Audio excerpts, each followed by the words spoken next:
Bonjour à tous, donc en ce 11 octobre 2021, donc en ce lundi, on se retrouve pour faire un petit point actu. Alors d'abord, Jean-François Copé annonce que le candidat de la droite sera, selon lui, révélé en janvier, donc janvier 2022. En ce lundi, donc dès ce lundi, 21 départements passent sans masque dans les écoles élémentaires, dont la Gironde, par exemple. À Marseille, un plan de rénovation des écoles sans précédent est en vigueur actuellement. En tout cas, il est annoncé et devrait se mettre en place dans les prochaines semaines.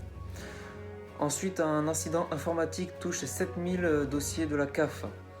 Donc, on ne sait pas encore la cause de cet incident, mais on sait que c'est en tout cas une cause informatique. Donc 7000 dossiers de la CAF qui sont affectés par cela. Ensuite, le gouvernement revoit la croissance française à la hausse pour 2021. En effet, il l'estime à 6,25%.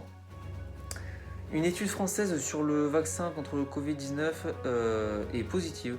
En effet, il explique que les personnes vaccinées de 50 ans ou plus ont 9 fois moins de chances que les non-vaccinés d'attraper des formes graves, d'être hospitalisés, voire même de mourir dû au Covid-19. 4 millions de Français ont été touchés par la crise sanitaire, donc qui a entraîné une crise économique grave.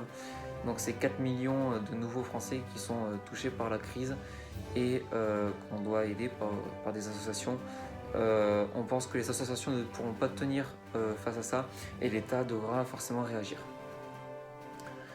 Pour la dernière info, le candidat Xavier Bertrand à la présidentielle se voit interviewé ce soir à 20h sur le journal de 20h sur TF1.